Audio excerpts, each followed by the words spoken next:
जय हिंद। स्टडी बसेरा के नए वीडियो में आप सभी का हार्दिक हार्दिक स्वागत है। चलिए स्टार्ट करते हैं आज का सेशन।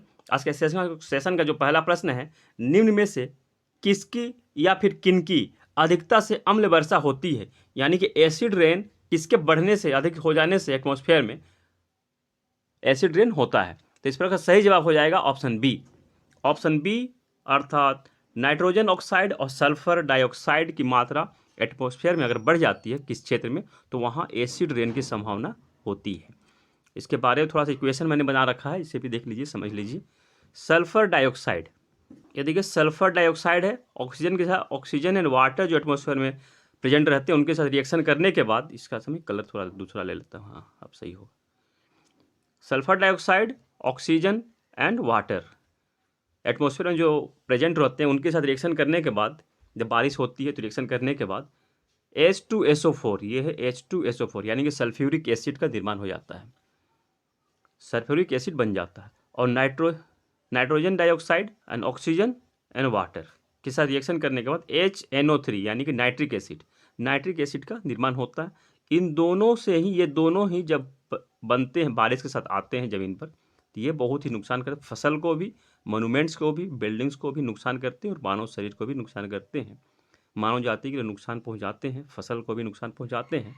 ये एसिड रेन, ये जो एसिड हो जाता है इसे ही एसिड रेन कहा जाता है, इस तरह से फॉर्म में बनते हैं। चलिए नेक्स्ट क्वेश्चन देखते हैं। आइस मैन ऑफ इंडिया को देश का चौथा सर्वोच्च नागरिक सम्मान कब मिला था? तो सबसे पहले आपको पता होना चाहिए कि देश का चौथा नागरिक सम्मान कौन सा है। इसके बारे में हम डिटेल देखेंगे, पहले इसका आंसर देख लेते हैं।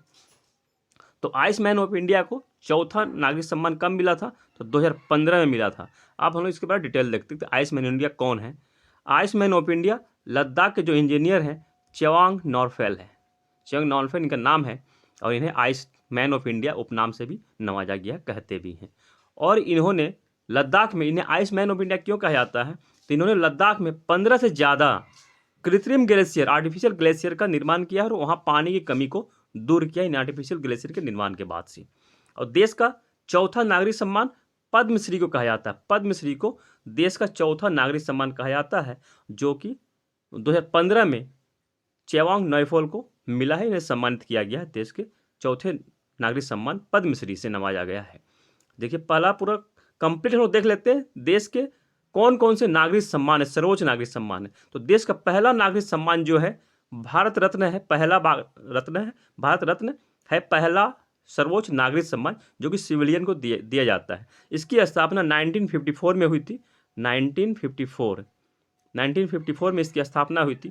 दूसरा है पद्म विभूषण, तीसरा है पद्म भूषण, यह पद्म विभूषण है सेकेंड, थर्ड पे है पद्म भूषण, और चौथा है पद्मश्री। इन सभी की स्थापना भी 1954 में हुई है, इसे भी ध्यान रखना है। 1954 में स्थापना हुई है, इसमें से यह दिया जा रहा है।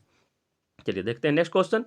भारतीय इतिहास में कुलादारन शब्द का संबंध किससे है? ऑप्शन ए अरब व्यापारी, ऑप्शन बी कलंदर, ऑप्शन सी सैयद, ऑप्शन डी फारसी खुशनसीब। तो इस प्रकार सही जवाब हो जाएगा ऑप्शन सी। ऑप्शन सी सही जवाब हो जाएगा, सैयद वंश से संबंधित है कुलादारन। कुलादारन क्या है तो इसके बारे में थोड़ा समझ लेते हैं।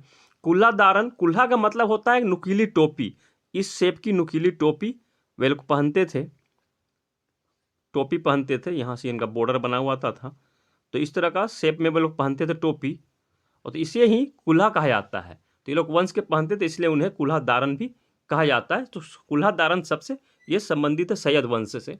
और सैयद वंश के बारे में थोड़ा डिटेल देख लेते हैं। तो सैयद वंश जो थे दिल्ली सल्तनत का एक वंश है, दिल्ली सल्तनत का एक वंश है कुल्हादारन, सॉरी सैयद वंश। और सैयद वंश के संस्थापक कौन थे? तो सैयद वंश के संस्थापक खिज्र खां थे, खिज्र खां, ये भी ध्यान में रखना, खिज्र खां थे, खिज्र खां, खिज्र खां इसके संस्थापक थे।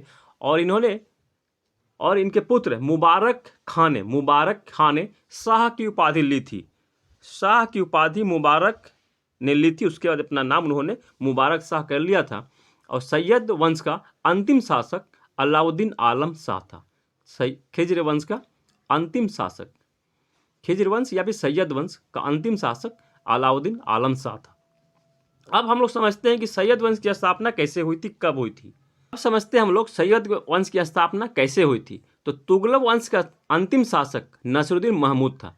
तुगलक वंश का अंतिम शासक कौन था? तो तुगलक वंश का अंतिम शासक नसरुद्दीन महमूद था, ये भी ध्यान में रखना है। और नसरुद्दीन महमूद के समय ही तैमूर लंग ने भारत पर आक्रमण किया था, यानी कि दिल्ली पर आक्रमण किया था।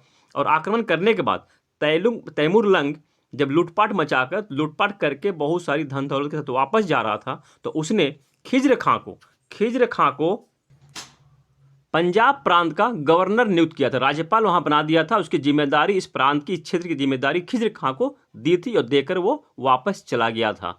और खिज्र खां ने उसके बाद दिल्ली पर आक्रमण कर दिल्ली में सैयद वंश की स्थापना की थी खिज्र खां ने। इस प्रकार यह डिटेल बनता है। अब हम उसको समझ लेते हैं दिल्ली सल्तनत के कौन कौन से वंश थे, इसके बारे में इसी भी प्रश्न बनते हैं। दिल्ली सल्तनत के अंदर सबसे पहली जो डायनेस्टी थी, वंश था, गुलाम वंश था, जिसकी स्थापना कुतुबुद्दीन ऐबक के समय से मानी जाती है। गुलाम वंश का प्रथम राजा कुतुबुद्दीन ऐबक था। और उसके बाद जो वंश आती है कुतुबुद्दीन ऐबक के गुलाम वंश के बाद आता है खिलजी वंश। खिलजी वंश की स्थापना जलालुद्दीन फिरोज खिलजी ने की थी। जलालुद्दीन फिरोज खिलजी ने खिलजी वंश की स्थापना की थी। उसके बाद आता है तुगलक वंश का फर्स्ट राजा, जो पहला राजा था, गयासुद्दीन तुगलक था। और उसके बाद तुगलक वंश के बाद आता है सैयद वंश। तुगलक वंश के बाद ही आता है सैयद वंश। और सैयद वंश का जो संस्थापक था खिज्र खां था। और उसके बाद आता है लोदी वंश का संस्थापक बहलोल लोदी था। और लोदी वंश के राजा शासक इब्राहिम लोदी को बाबर ने 1526 में पानीपत के प्रथम युद्ध में हराया था। और यहाँ मुगल साम्राज्य की स्थापना हो गई थी 1526 से। आशा करता हूँ आप लोगों को कंप्लीट जानकारी अच्छी लगी होगी और आप लोगों के एग्जाम के पॉइंट ऑफ व्यू से इंपॉर्टेंट रहेंगी। इसी आशा और उम्मीद के साथ मिलते हैं फिर नए वीडियो में। तब तक के लिए जय हिंद, स्वस्थ रहें, मस्त रहें, धन्यवाद। ऐसे ही यूनिक प्रश्नों के लिए स्टडी बसेरा चैनल को लाइक, शेयर एंड सब्सक्राइब करें। जय हिंद।